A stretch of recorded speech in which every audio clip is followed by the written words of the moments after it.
I, 34F, have been struggling with whether to post this, but I need advice on handling this situation. First, let me provide some background on how everything started. I met Harold, 33M, at a networking event 3 years ago through my college friend Lisa who worked with him. Harold caught my attention immediately, not just because he was handsome, but because of how respectfully he treated everyone around him. He made sure every woman in our group got home safely that night and even called each of us the next day to check if we were okay. We started dating soon after. Harold was everything I wanted in a partner: caring, ambitious, and seemingly protective of women. He worked as a project manager at a large construction firm where Norman, 72M, was his direct boss. Harold always spoke highly of Norman, describing him as a father figure who guided his career. Norman had apparently taken Harold under his wing when no one else would give him a chance, and helped him climb from junior supervisor to project manager in just 5 years. I first met Norman at a company Christmas party 6 months into dating Harold.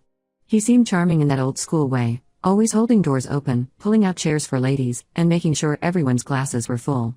His wife Martha was equally lovely. She brought me homemade cookies the first time I visited their house and always made me feel welcome.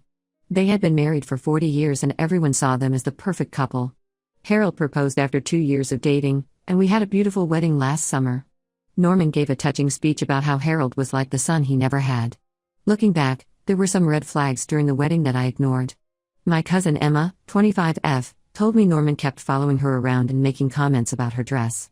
My bridesmaid Sarah mentioned he tried to get her number, saying he could help her career.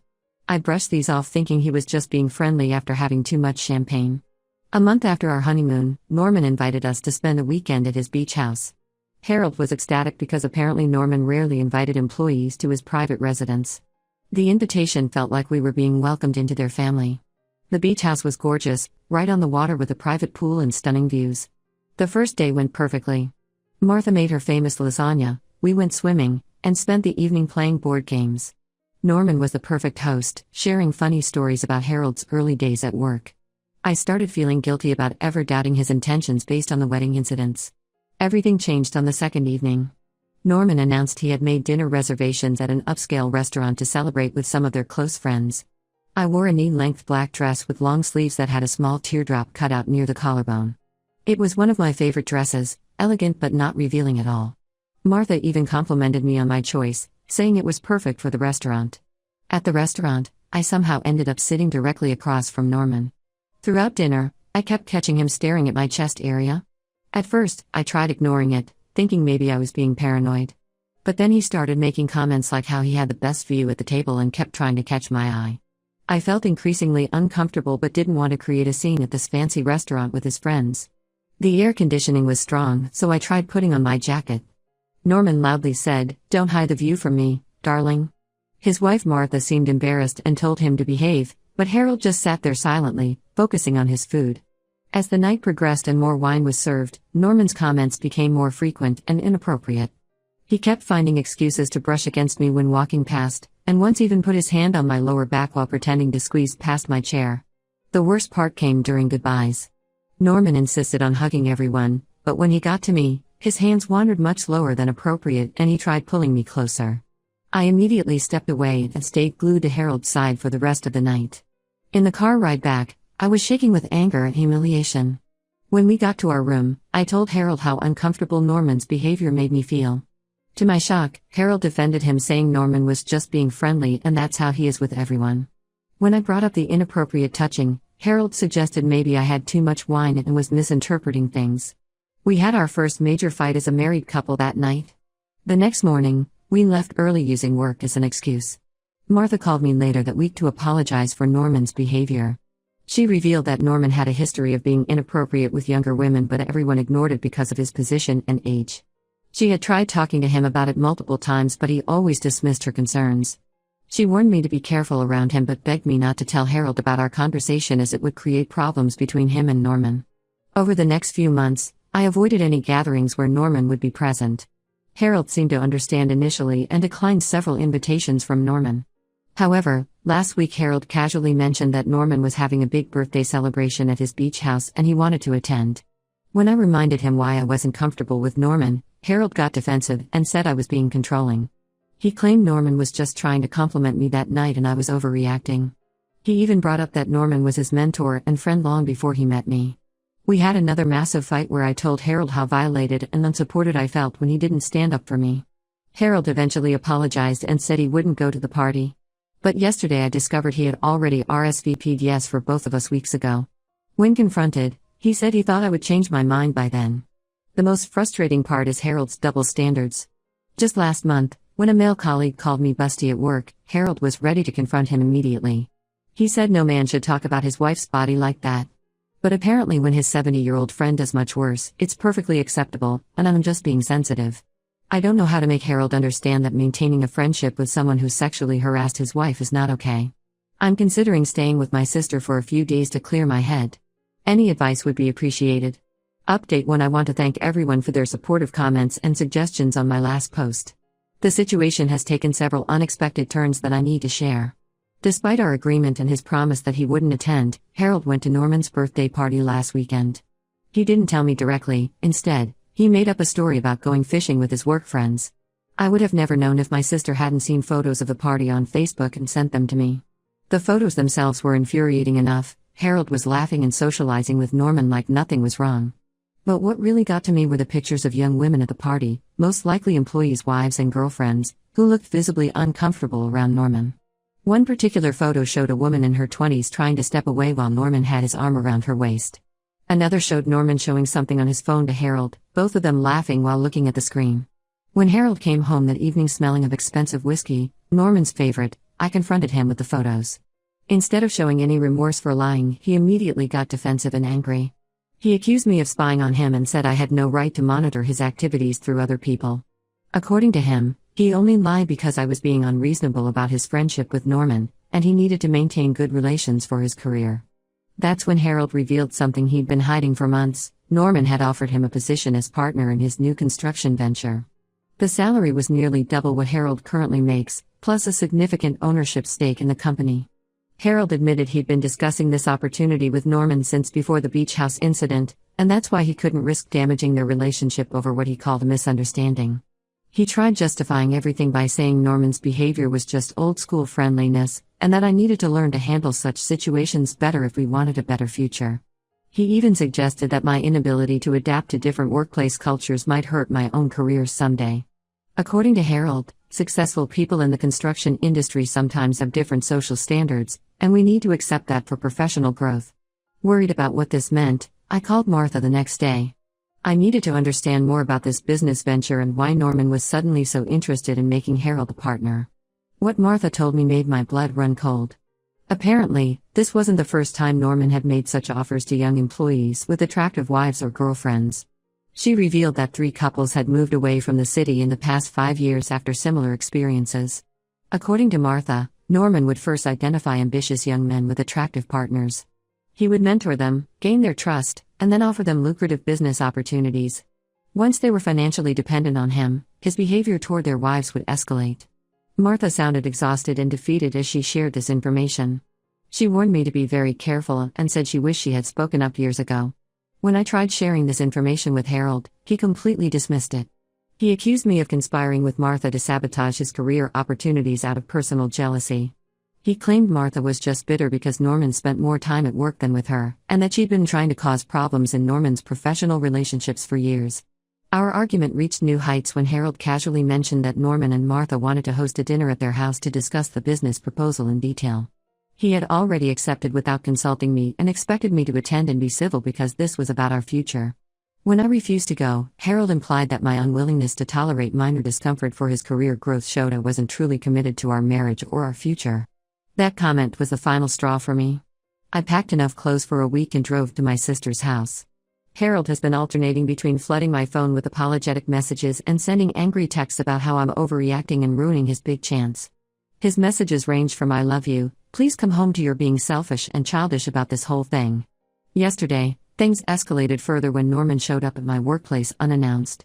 He told the receptionist he was my father-in-law and needed to speak to me urgently about a family emergency. Thankfully, I had already warned security about the possibility of him showing up, and they didn't let him enter. He left a handwritten note with security saying he just wanted to clear up any misunderstandings and ensure his favorite employee's marriage wasn't ruined over a few harmless compliments. I'm still trying to process how quickly my loving, Supportive husband turned into someone who prioritizes his career and friendship over my safety and comfort. My sister thinks Harold is being manipulated by Norman, using the business opportunity as bait. But I'm starting to wonder if this is who Harold always was, and I just never noticed because Norman's influence was more subtle before. I've blocked Norman's number and am considering legal options about his workplace visit. Some of our mutual friends are saying I'm overreacting and potentially ruining Harold's career over a few inappropriate comments from an old man. But after learning about Norman's pattern of behavior from Martha, I can't help but feel there's something more sinister at play here. Update 2: Things have gotten significantly worse since my last update. After staying at my sister's for 2 weeks, Harold showed up at her doorstep crying. He broke down completely, admitting he had been wrong to prioritize Norman over me. He swore he would decline the business offer and cut all contact with Norman if I came back home. He looked genuinely devastated and kept saying he couldn't lose me over this. I missed him terribly and wanted to believe him. My sister was skeptical, but I decided to give our marriage another chance. I moved back home, and for about a week, everything seemed perfect. Harold was attentive, caring, and didn't mention Norman at all. He even changed his phone number to avoid Norman's calls. However, my world came crashing down again when I discovered something disturbing on Harold's laptop. I was using it to check my email, with his permission, when a chat notification from Norman popped up. Curiosity got the better of me, and I clicked on it. What I found made me physically sick. There were months of chat history between Harold and Norman. The most disturbing part was that Norman had been sending photos of me taken at his beach house without my knowledge. There were pictures of me in my swimsuit by the pool, some taken through windows when I was changing, and even some from angles that suggested hidden cameras in private areas. But what hurt more than the invasion of privacy was Harold's responses to these photos. Instead of being outraged or defending me, Harold had responded with laughing emojis and comments suggesting I should feel flattered by Norman's attention. In some conversations, they even discussed my body in detail. The chat history showed this had been going on since our first visit to the beach house. When I confronted Harold with the chat logs, he first tried denying knowledge of the photos. When I showed him proof of his responses, he switched to justifying it. He claimed it was just guys being guys and that sharing photos in group chats was normal. He genuinely couldn't understand why I was making such a big deal about it. I immediately called Martha to warn her about the hidden cameras. Her response shocked me even more. She wasn't surprised at all and confessed that she had discovered similar photos of other women on Norman's computer years ago. She had chosen to stay silent to protect Norman's reputation and their social standing in the community. She also revealed that Harold had been visiting their house regularly for private meetings with Norman, even during the 2 weeks I was staying at my sister's. The conversation with Martha revealed more disturbing information. She told me this wasn't Norman's first time doing this. He had done the same thing with previous employees and their wives. 2 women had filed complaints years ago, but Norman paid them substantial amounts to keep quiet. The worst part was learning that Harold knew about these incidents before he even introduced me to Norman. I confronted Harold about knowing Norman's history of harassment. After hours of arguing, he finally admitted that he knew but didn't think Norman would do the same with me. Then came another bombshell. Harold had already accepted Norman's business offer and signed the partnership papers the previous week. According to him, this was a once-in-a-lifetime opportunity that could set us up for life. When I told him I was leaving, Harold's entire demeanor changed. He said I was being dramatic about a few harmless photos and that I should be grateful for Norman's interest in our success. He even suggested that many women would be flattered by such attention from a powerful businessman. I'm currently staying at a hotel and have contacted a lawyer about the photos. Harold keeps switching between begging me to come back and accusing me of trying to ruin his career over nothing. He's convinced that once I calm down, I'll realize I'm overreacting to what he calls harmless male behavior.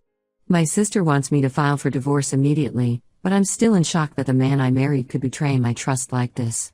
Some of our friends are suggesting marriage counseling, but I don't see how I can ever trust Harold again knowing he willingly exposed me to this kind of violation.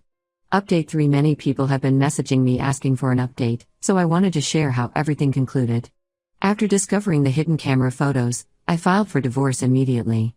Harold spent weeks trying to change my mind, showing up at my hotel and my sister's house with grand promises.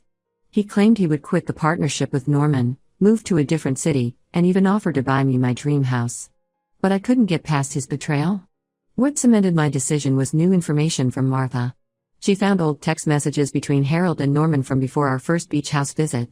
In these messages, Norman explicitly told Harold about his hidden camera setup, presenting it as a perk of their friendship. He even joked about getting good angles of employees' wives.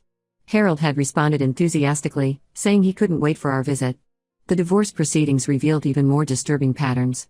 Norman had a well-established system of grooming young employees by offering them business partnerships. The catch was that he expected unrestricted access to their personal lives, especially their wives. 2 previous partners had quietly sold their shares and moved away after similar incidents, but they were bound by strict NDAs as part of their exit agreements. Harold's true colors really showed during the divorce. He tried to paint me as mentally unstable and money-hungry, claiming I was targeting Norman for financial gain.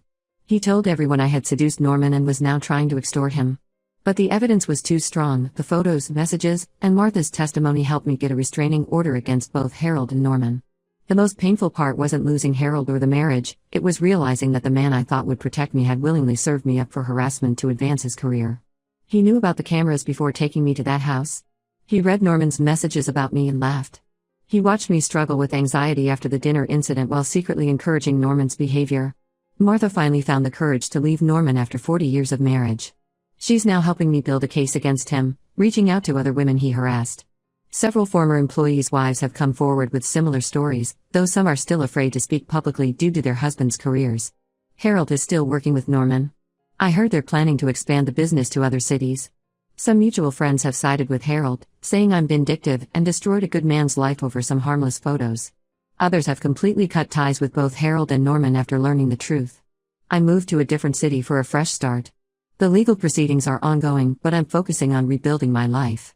The hardest lesson from all this was realizing that someone who truly loves you would never knowingly put you in harm's way, let alone participate in your harassment for personal gain. To those who might recognize this story, yes, Harold and Norman are still running their successful construction business. They're probably still pulling the same tricks with new employees and their wives. But at least now their true nature is exposed, and other women can make informed choices about letting their husbands work there. I won't be posting any more updates. I want to thank everyone who supported me through this nightmare. And to the women who privately messaged me with similar experiences, I believe you, and I hope you find the strength to stand up for yourselves too.